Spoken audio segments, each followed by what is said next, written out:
연면 시비를 하지 말자는 얘기가 아니에요. 당도와 고구마에 크게 영향을 주고 연면 시비 제품이 바로 안녕하세요. 농사백단 야라코리아의 박세진입니다. 이번 시간은 다시 이제 고구마 쪽에 연면시비 얘기부터 한번 건드려 볼 건데요. 자세히 한번 살펴보시죠.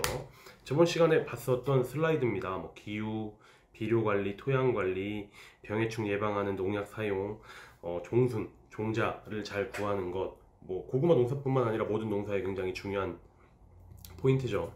근데 저희는 이제 비료 관리랑 토양 관리 쪽 위주로 설명을 풀려고 하고요.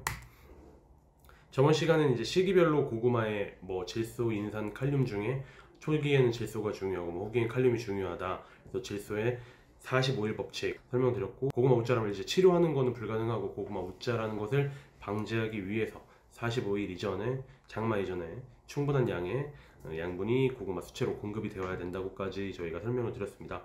이번 시간 이제 연면시비 부분 이랑 이제 균일한 영양 공급 부분에 대해서 조금 설명을 드려볼까 하는데요. 연면시비 부분을 같이 공부해 보는 게 중요할 것 같은데요.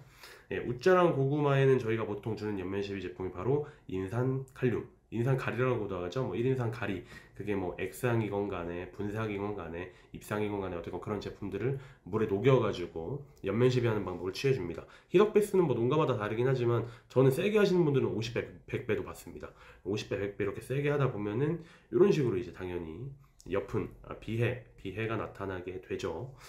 보통 하시는 분들께서 웃자람 잡으시려고, 고구마 관행으로 하시는 분들께서 고구마 웃자람 잡으시려고 인산가리 제품 많이 사용하시고, 또 그리고 이제 칼슘 제품도 많이 사용하십니다.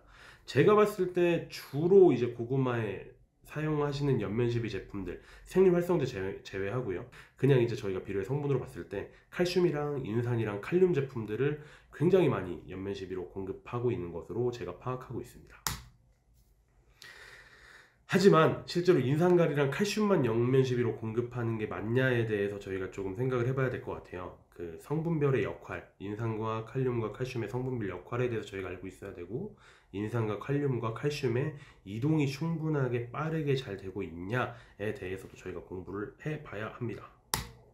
볼까요? 질소, 아무래도 생육, 초기 생육이라고 적혀 있지만 전반적으로 생육에 다 연결되어 있는 가장 중요한 양분 중에 하나라고 봐주시면 될 것 같고요. 인산 같은 경우는 질소와 경쟁을 하면서 웃자람을 방지하는 역할을 합니다. 칼륨도 마찬가지입니다. 질소랑 경쟁을 하면서 웃자람을 좀 막아준, 그러니까 이제 질소의 흡수를 막아주는 거죠. 쉽게 얘기해서 인산이랑 칼륨이 워낙 이제 작물 내에서 이동성이 괜찮기 때문에 작물 내에 질소가 이동하는 것보다 인산 칼륨을 최대한 많이 이동하게 해줘서 질소의 이동을 조금 차단해 주게 되니까 웃자람을 막는다라는 개념으로 사용하고 계시는 거고, 또 그리고 칼륨 같은 경우는 목화 억제라는 굉장히 어려운 표현이 써 있는데요. 이게 뭐냐면은 실제로 그 칼륨이 적게 들어가게 되면 목화가 진행이 됩니다. 목화가 진행되면 이제 단단해진다는 거거든요. 세포벽이 결국에 단단해지게 되면 더 이상 이제 고구마에 세포 분열이 일어나지 않고 고구마의 비대가 조금 어려워지게 되죠. 근데 그걸 목화라는 현상인데요. 칼륨 같은 경우는 이 목화를 억제합니다. 리그닌 생성을 억제해요.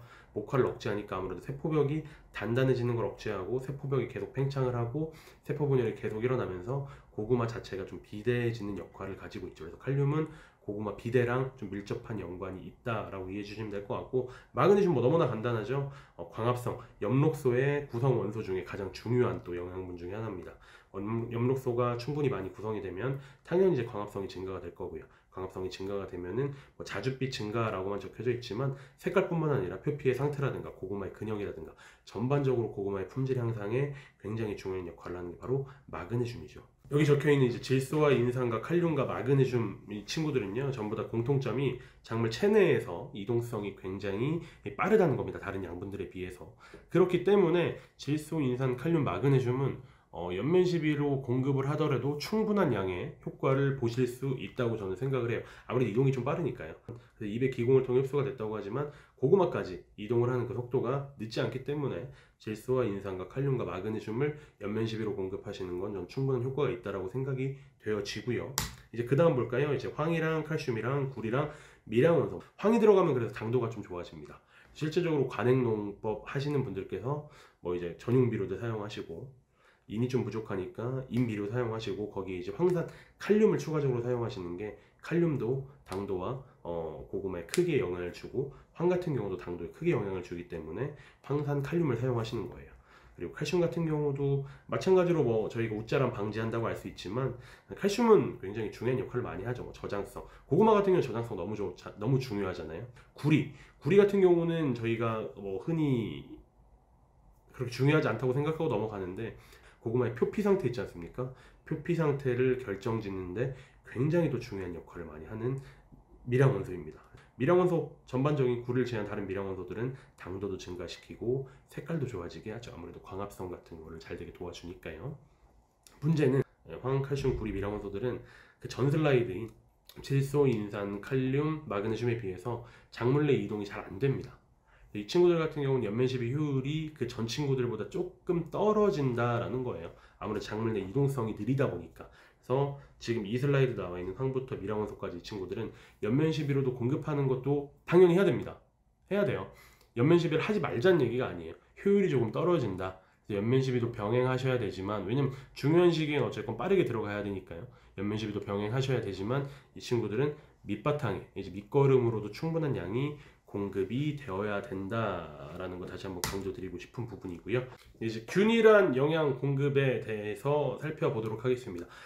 방금 전에 얘기했는데 보통 관행으로 농사 지으시는 분들이 복합비료와 인비료도 뭐 여러 가지 형태가 있죠. 그리고 거기에 이제 항상 칼륨, 그리고 조금 더 잘하고 싶으신 분들께서는 미량원소 복합비료, 거기에 이제 붕사까지, 붕사와 붕산이 좀 다릅니다. 그것도 다음 시간에 또 말씀드릴게요. 지금 붕사까지 이렇게 추가를 해서 주시는데, 문제는 이걸 한 번에 섞어서 주시는 게 굉장히 어렵습니다. 입자마다 크기도 다르고 입자마다 성격도 다르고 형태도 다르기 때문에 한 번에 섞어서 살포기를 주시는 게 굉장히 어려워가지고 전용비료 따로 주시고 인비료 따로 주시고 황산칼륨 따로 주시고 이런 식으로 이제 농경을 하시는데 굉장히 불편합니다.